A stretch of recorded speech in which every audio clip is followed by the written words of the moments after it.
Ah putain, fait chier. Et j'en ai mis, mais partout, partout, partout. Et en plus de ça, maintenant, il y a encore cette merde qu'il va falloir. Oh. Salut. Vous êtes là? Bon bah, j'espère que vous allez bien. Attendez, je vous récupère. Ah voilà. Ouais, désolé, comme vous avez pu le voir, je suis occupé de faire la vidange de la CBR et vous voyez, j'en ai foutu, mais alors partout. Et puis j'ai cette merde là, j'ai cette merde dont je sais pas ce que je vais en faire. Ah ouais, je sais pas ce que je vais en faire. Ah si, ça doit aller à la déchetterie plutôt, la déchetterie pour nos amis français, parc à conteneurs pour nous en Belgique. Parce que c'est un déchet huileux. Et je sais pas comment est-ce qu'ils font pour traiter ça, parce qu'en fait au final, là-dedans, on a du métal, et on a du papier, et on a aussi du caoutchouc. Et sans compter l'huile. Parce que l'huile, Banzai, c'est de l'huile full synthétique, tout le bordel. Ça doit être dégueulasse à traiter.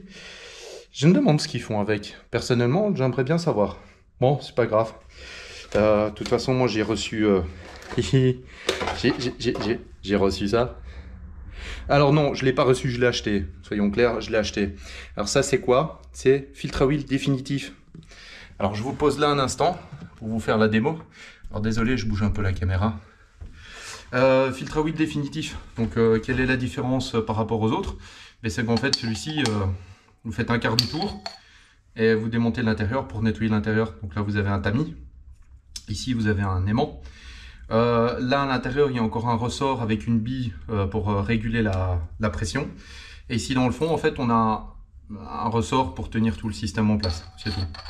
Donc voilà, donc il suffit simplement de faire un quart de tour dans le bon sens. Voilà, c'est verrouillé. Et puis on lubrifie un petit peu le joint. Et puis on vient le mettre en place. Et en fait, on ne le remplace plus.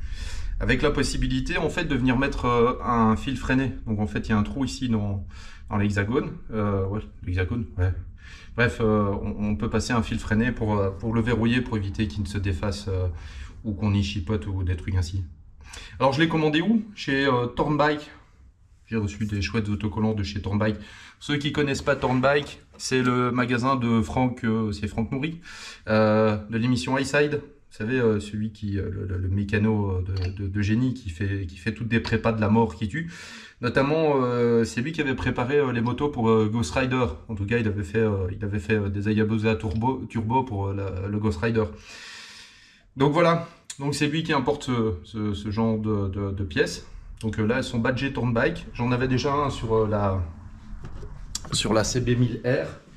Alors à la base, c'était pour la CBR, mais comme c'est le même filtre, je l'avais mis sur la CB1000R. Donc lui, je l'ai démonté dernièrement pour vérifier un peu l'intérieur, pour voir un petit peu s'il y avait beaucoup de saleté. Bon, la CB1000R, j'ai eu un accident avec. Donc je suis tombé du côté droit. Donc j'ai dû remplacer le carter. Donc il a fallu refaire le joint de carter. J'ai retrouvé quelques morceaux de silicone du joint de carter dans le filtre. Donc ça m'a permis de voir ce que j'ai pu récupérer. Sinon, pas de poussière de métal, rien du tout. De toute façon, il y a l'aimant qui est là pour capturer le...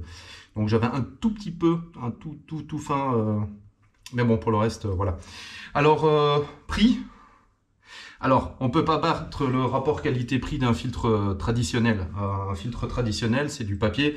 Je ne vous dis pas à travers une feuille de papier, comme je vous ai montré, pour faire passer de l'huile comme ça à froid à travers. Vous comptez une heure.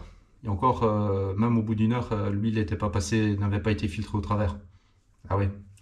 Parce que tout simplement, en fait, le moteur, quand il est froid, pour pouvoir faire passer de l'huile au travers du filtre à huile, il faut une pression de 8 bars. 8 bars de pression hydraulique, c'est énorme. Vous imaginez 8 kg au centimètre carré qui poussent sur tout ça pour passer l'huile à travers le filtre et le faire monter dans toutes les parties moteurs pour lubrifier. Et plus l'huile devient chaude, plus l'indice de viscosité augmente. Donc c'est encore pire. Donc, je vous dis pas, la pompe à huile, elle adore son boulot. Elle pousse. Voilà. Donc avant de vous parler du prix, c'est pour ça que je vous parle de l'avantage. Donc en fait, là, c'est un véritable free flow. Donc en fait, il laisse passer beaucoup plus facilement l'huile à travers. Donc on va dire que la pompe à huile souffre un petit peu moins, donc l'huile la plus facile à aller directement dans toutes les parties moteur dès que vous démarrez votre moto. Donc la lubrification se fait un petit peu mieux à froid, la pompe à huile souffre moins. L'autre petite chose, ben, vous avez vu, ils ont fait des ailettes de refroidissement. Voilà, et comme c'est de l'aluminium, normalement l'absorption calorifique est assez bonne. Donc normalement il refroidit bien l'huile, et puis comme il y a un bon volume d'huile à l'intérieur du filtre, voire un petit peu plus que celui d'origine, ben, ça refroidit un petit peu mieux l'huile de votre moteur. Voilà, c'est aussi simplement ça. Au niveau du prix, ben ouais, comme je disais, rapport qualité-prix d'un filtre à huile conventionnel, c'est 12 € pour un niveau de filtration qui est extrême, puisque c'est du papier qui est assez bien tassé à l'intérieur. Donc je vous fais pas une découpe du filtre, parce que si je le découpe, je risque de foutre le feu. Parce que c'est de l'huile, ça risquerait de prendre feu. Voilà. Bref, à moins de le faire avec une scie à métaux.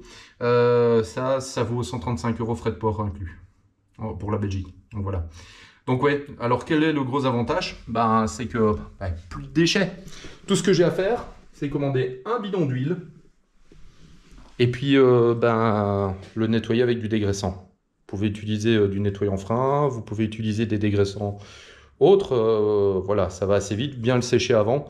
Et puis bien penser à lubrifier le joint pour le remonter dessus. On le serre à la main comme pour un autre. Donc là, je vais venir le remettre en place. Alors vous verrez peut-être pas grand chose parce que le filtre à huile, en fait, il est caché là derrière. Alors je vais récupérer une goutte d'huile pour dire de le lubrifier. Alors les filtres à huile qu'on reçoit normalement, qu'on achète. On ne reçoit pas les filtres à huile Gilles. Les filtres à huile qu'on achète, en fait, souvent les joints sont lubrifiés de base. Donc normalement, il faut plus remettre. Alors je vous dis pas, il faut passer là derrière. Ah bah, en fait, j'avais plus facile à passer par là. Ouais. Alors en fait, hop, la technique du pro. On se couche. Ah bah, vous verrez peut-être mieux. Ici, excusez-moi. Voilà, ça fera un peu plus joli. Donc mon filtre vient prendre place juste ici, à la place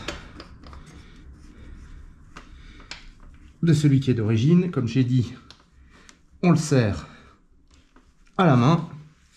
Alors, j'ai déjà mis, hop, on va pousser un petit peu ça sur le côté.